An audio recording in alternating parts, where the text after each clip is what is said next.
Esse é mais um podcast do livro The Craving Mind, de Judson Brewer, comigo, Fabiana Gaspar, fazendo essas traduções e comentando.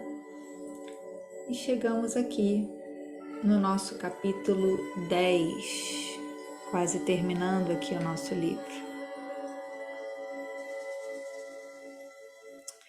Então, nesse capítulo, Treinamento de Resiliência, o Judson começa com uma frase do Andrew Boyd dizendo: você deve aprender a carregar o universo ou será esmagado por ele.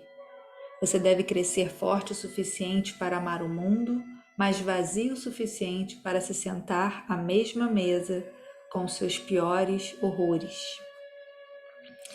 Então essa pequena frase aí nos chama para esse início do olhar para essa capacidade de carregar as coisas sem sermos esmagados, de uma flexibilidade, de uma resiliência, aceitação. E ele começa também com uma história, uma parábola dos monges que caminhavam e passaram por um rio e uma moça queria atravessar. E eles viram que ela estava com medo de ser levada pela corrente e um deles pergunta: você gostaria de ajuda? E os monges ficam um pouco sem graça, porque eles têm um voto de não tocar em mulheres, mas um deles vai lá, o jovem noviço fica meio assustado, porque o monge mais antigo acaba levando a moça no colo e deixa ela do outro lado do rio. E eles vêm descendo pelo caminho, e aí o monge mais novo não consegue deixar de falar: mas nós fizemos um voto de não tocar em mulheres, como você pôde carregar aquela mulher nos seus ombros? E o monge mais antigo diz: eu a coloquei no outro lado do rio, porque você ainda está carregando ela.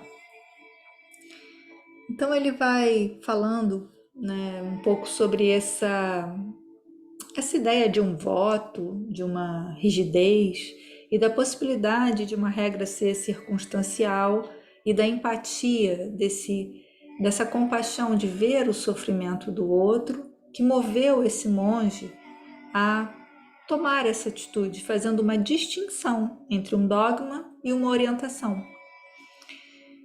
E aí ele fala um pouco sobre como isso é um exemplo do que passa no nosso próprio universo, com as nossas regras internas, os nossos pontos de vista. Muitas vezes os nossos hábitos são tão fortes que não podemos quebrá-los. E às vezes nos sentimos como Sísifo, o rei que foi punido pelos deuses e teve que empurrar uma pedra colina acima e vê-la rolar até abaixo e ter que de novo empurrá-la acima por toda a sua vida, que também foi uma escolha, né? Eu gosto muito do mito de Sísifo e de vê-lo como uma escolha, né? O que fazia esse homem voltar e voltar a repetir, mesmo sabendo que a pedra caía. Então ele fala aqui que quando a gente toma consciência de que a gente está carregando muita bagagem extra, a gente pode começar a aliviar o peso à medida que a gente avança. Será que eu preciso levar tudo isso, todos esses hábitos, crenças, dogmas? Será que eu posso viajar mais leve? E aí ele fala um pouco daquela ideia do fluxo. Será que eu posso entrar mais em fluxo quando eu estou mais leve?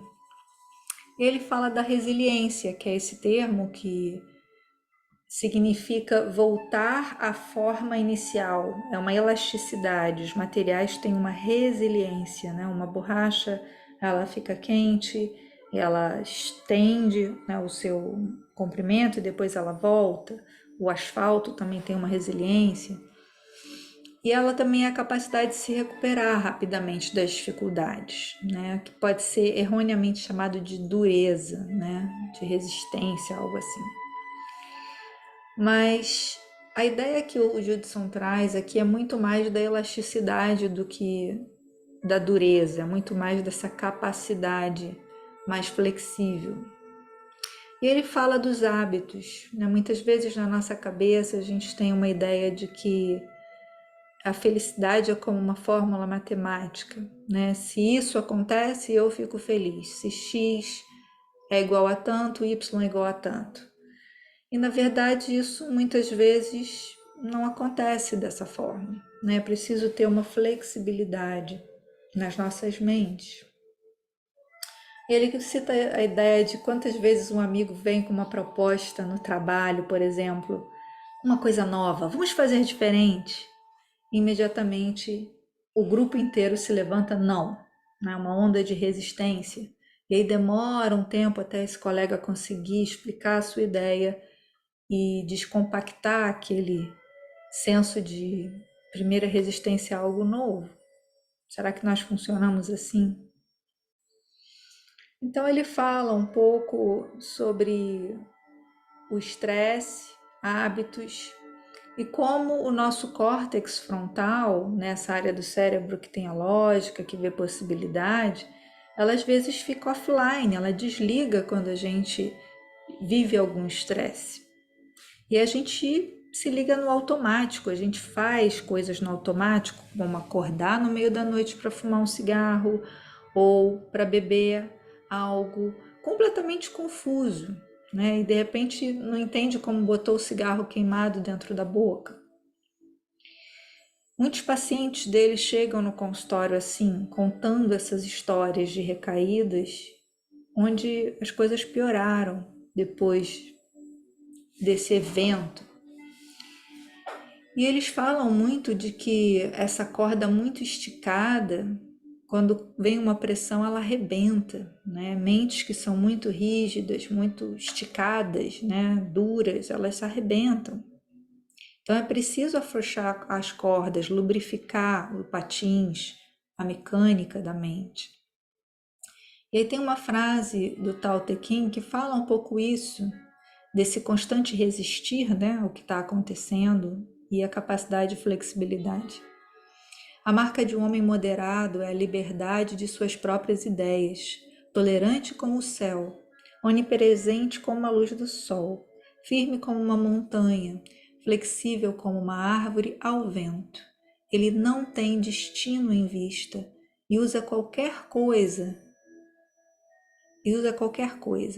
A vida acontece para trazer o seu caminho. Nada é impossível para ele, porque ele deixou ir. Então é meio que um convite. O que eu posso deixar ir? Como eu posso ser mais resiliente, flexível? Como às vezes saltar para trás, dar um passo atrás e me tornar mais elástico no processo pode ser benéfico em alguma das minhas relações? E aí ele abre aqui um subtema, que é a fadiga da empatia. Primeiro ele começa definindo empatia como uma capacidade de entender e compartilhar sentimentos do outro. Ser capaz de se colocar no lugar do outro. E aí ele vai falar um pouquinho de algumas falhas nessa definição, né? Primeiro ele traz estudos que apontam os tempos de recuperação dos pacientes com a capacidade de empatia dos médicos. Quando os médicos têm uma maior capacidade de escuta, de estar presente, de entender os pacientes, parece que eles se recuperam mais rápido. Mas, infelizmente, numa outra pesquisa, foi demonstrada que a empatia diminui muito nos médicos a partir do terceiro ano da faculdade de medicina. Porque é o momento em que eles começam a terminar o curso e entram na clínica. E esses plantões, eles são muito difíceis, são extenuantes, é muito estudo, é algo difícil. E esse declínio da empatia dura todo o curso de residência médica até o final. Então, imagina que 60% dos médicos relatam se sentir esgotados. Então, a gente vê aí como é difícil, né, para essa profissão manter essa qualidade de relação. E aí ele fala um pouco da fadiga da empatia, porque muitas vezes nos colocar no lugar do outro que está sofrendo nos faz sofrer também. E aí ele convida a gente a acordar para esse fato. Quando a gente nota que sofrimento é dor, a gente provavelmente se protege dele. A gente vê o sofrimento como um gatilho, a gente se contrai, se protege, quer ele distante, é o comportamento que a gente faz. E a gente se sente melhor com isso, com esse distanciamento, é uma recompensa. E aí eu continuo me contraindo a cada vez que um paciente chega e traz a sua dor, eu me contraio, eu não me envolvo, né? Porque eu me sinto melhor, vou cultivando esse hábito, assim como a gente aprende no sistema de gratificação.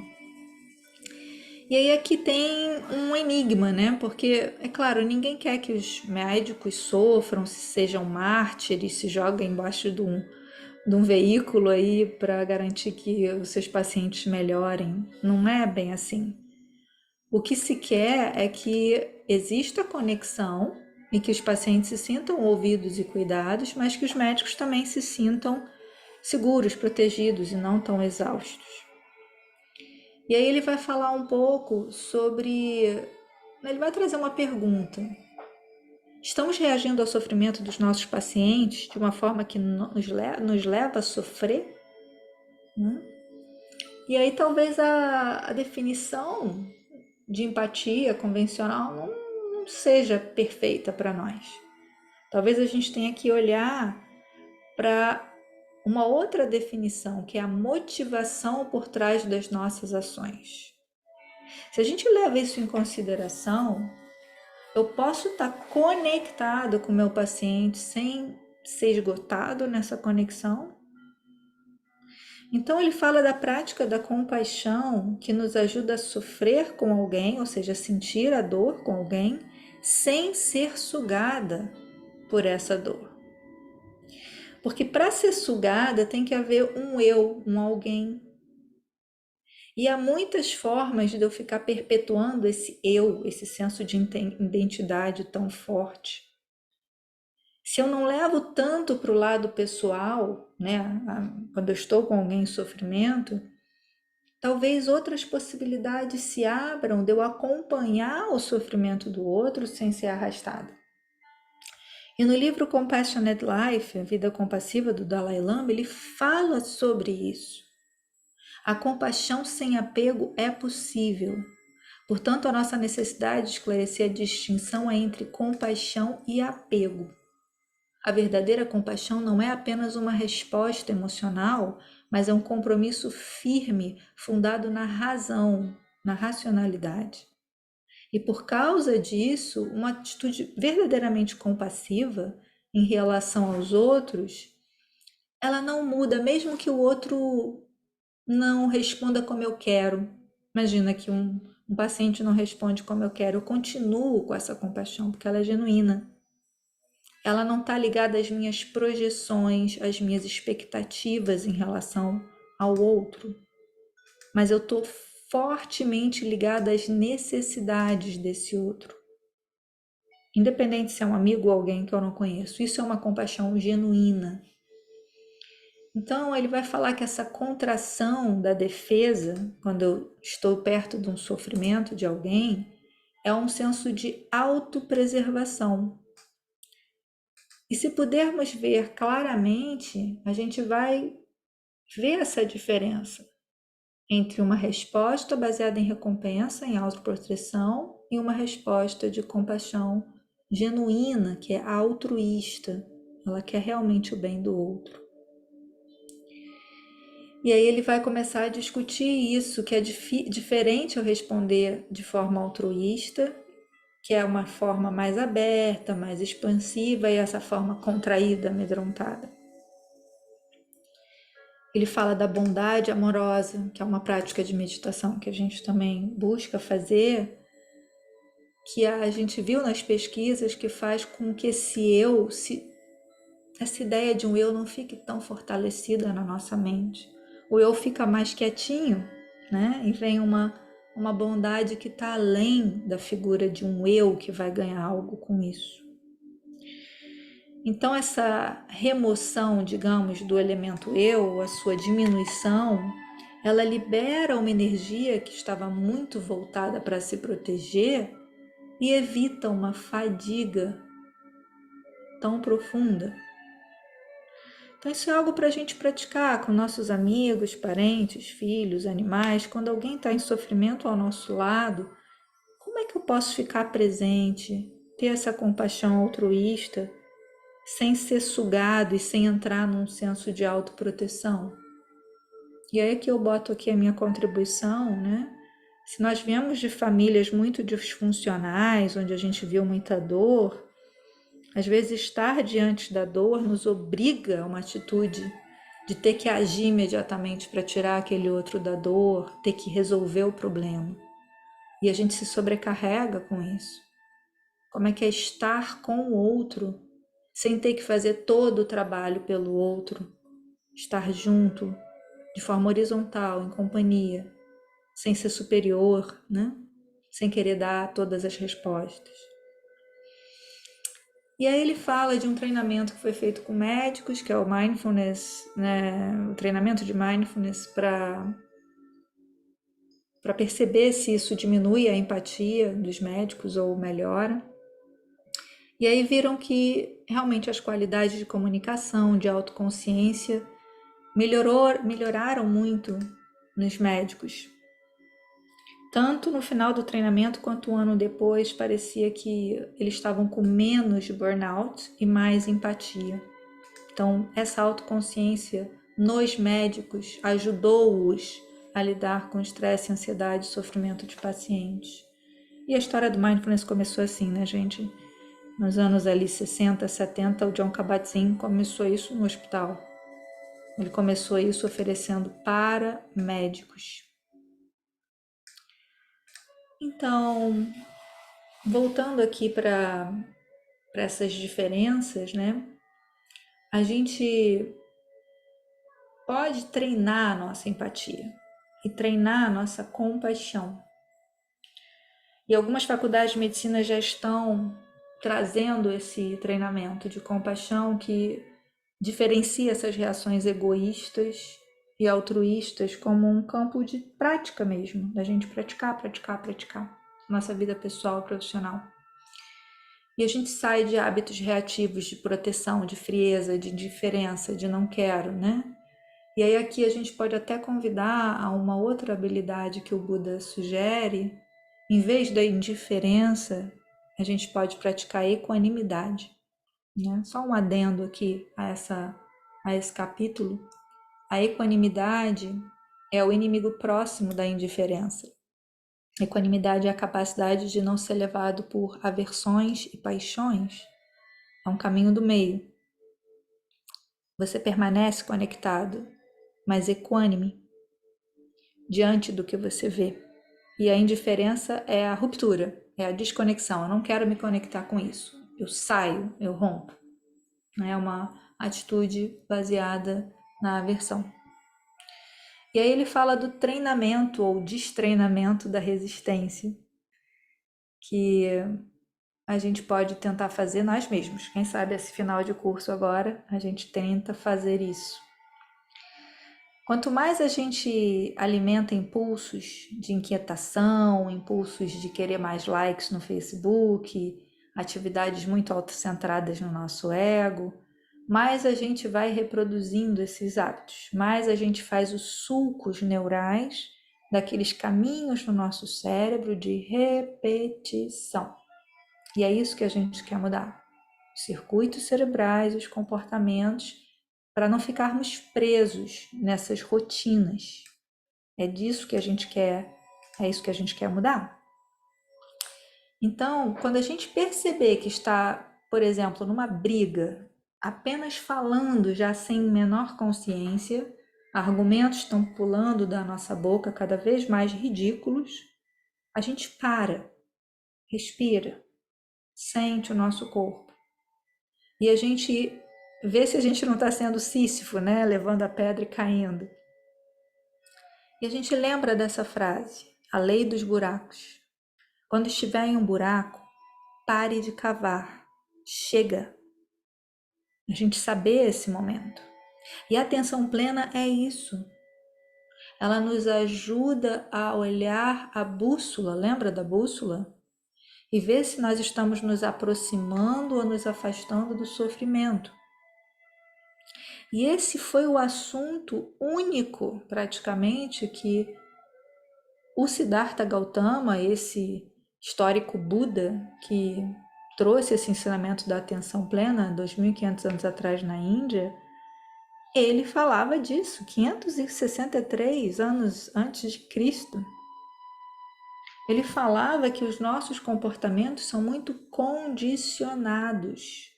Eles se condicionam a uma coisa, o pensamento, a fala, a ação, estão todos condicionados, como as leis da natureza. Né? Se eu estou indo para o sul, eu vou acabar chegando no sul, como uma bússola. Então, como é que a gente pode usar essa bússola? O Buda ele ensinou basicamente 4 coisas, né? Claro que ele ensinou muito mais, mas a base dos ensinamentos dele estão ligados ao sofrimento. E aí o Judson, corajosamente, um cientista, escolhe no último capítulo do livro dele descrever as 4 nobres verdades ensinadas pelo Buda. Eu pessoalmente acho muito corajoso alguém trazer essa filosofia, que para alguns é vista como uma religião, para outros ciência, uma psicologia, num livro científico psicológico. Ou seja, ele coloca o Buda como mais um cientista desses 50 que ele cita aqui. E aí ele fala que existe o sofrimento, a gente não pode negar isso. Se alguém grita conosco, a gente não gosta, né? Gera sofrimento. Se alguém da nossa família não está mais perto, é um sofrimento, um luto. E a gente sabe que se a gente alimentar algumas ações e pensamentos, a gente vai ter mais sofrimento com esse fato. Se andarmos mais ao sul, teremos mais sofrimento. Então a gente pode pausar e observar isso. E aí ele fala da segunda nobre verdade, que existem causas do sofrimento, que a gente pode parar de alimentar essas causas. Exemplo, a namorada da pessoa viajou. E a pessoa fica, ai, cadê ela? Por que ela não vem? Faz chantagem emocional, volte logo. Ele está alimentando as causas do sofrimento. Se ele parar de fantasiar, de exigir, focar no que ele tem ali na vida dele, na frente dele, e que pode até fazê-lo sentir melhor, será que ele reduz o sofrimento? As causas do sofrimento? E ele fala da terceira nobre verdade, que é possível você diminuir o sofrimento, né? Que é mais ou menos isso que a pessoa pode fazer, voltar a atenção para outras coisas e parar de alimentar só a raiva, desejo, a ignorância, que são as causas do sofrimento na filosofia budista. E a quarta nobre verdade, que é um treinamento, uma forma de treinar os seus hábitos, de sair da reatividade e de ter mais consciência, descansar na própria consciência, em vez de ser pego na reatividade. Essa frase está no livro do Stephen Batchelor, Depois do Budismo. Ele fala do budismo sem crença, um budismo bem psicológico. E com isso a gente pode perceber como a nossa tendência é o tempo todo voltar para o apego, para o ego, para o sentimento de ameaça. A gente pode perceber quando isso acontece, soltar e seguir em frente sem ficar agarrando esses comportamentos. E com isso a gente vai construindo músculos que nos ajudam a parar de reproduzir essa defesa reativa, a ser mais aberto, a dar espaço para a nossa vulnerabilidade.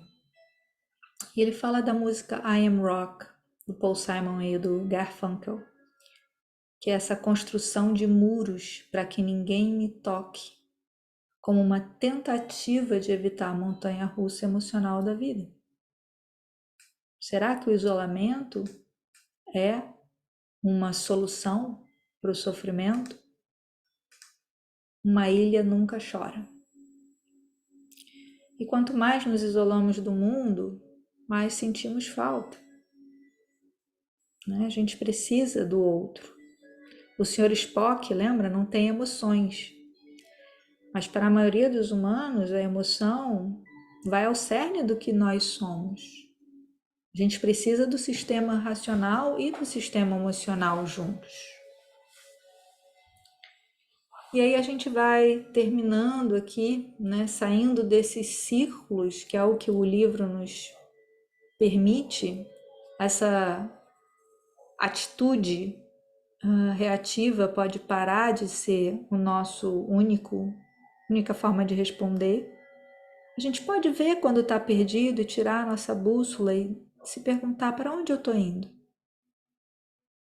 E essa coisa bonita de simplesmente prestar atenção em como estamos causando o nosso próprio estresse.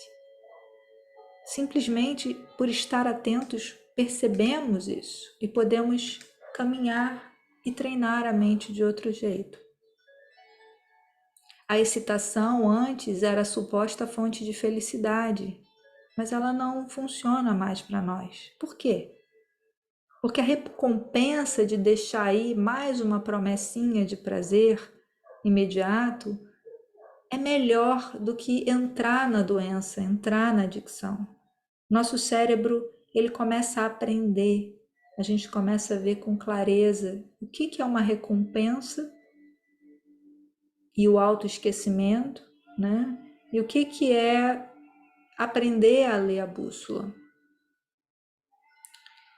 Então, a gente começa a ir mais perto de uma felicidade verdadeira, livre dos ciclos do hábito. A gente começa a saber para onde está indo. E assim como num ginásio, uma academia de ginástica, a gente tem métricas, quem sabe a gente pode se perguntar 3 métricas, como a gente faz nos cursos de mindfulness de redução do estresse, com base na atenção plena. Primeiro, com que frequência eu estou tomando as coisas como algo meu, pessoal? Será que eu estou um pouco mais aberta, com menos desejo e apego? Quão pesado é o fardo? E quanto contraído eu fico, né? Eu fico muito tempo contraída depois de uma crise? Ou eu consigo soltar? Por quanto tempo eu vou carregar esse fardo?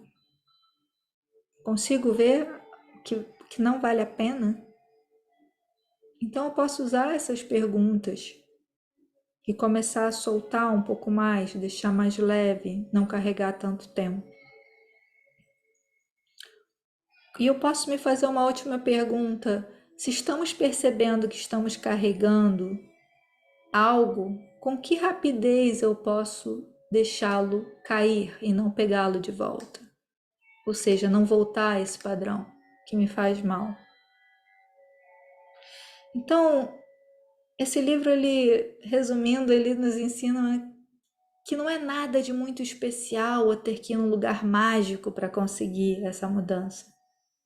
Nós simplesmente temos que aprender como entrar no nosso próprio caminho e começar a cuidar de nós mesmos. E a gente mantém os olhos abertos, a gente vê claramente. E isso nos manterá nessa direção da liberdade. E a gente termina com um poema aqui do T.S. Eliot, Os 4 Quartetos. Não deixaremos de explorar, e o fim de toda a nossa exploração será para chegar onde começamos e conhecer o lugar pela primeira vez, através do portão desconhecido. Lembrado, quando o último da terra partiu para descobrir, é ali que foi o começo. O que você está procurando? Ele nos diz algumas linhas depois. O não conhecido. Por que não o procurou? E o ouvido? naquela quietude entre duas ondas do mar, rápido, agora, aqui, sempre.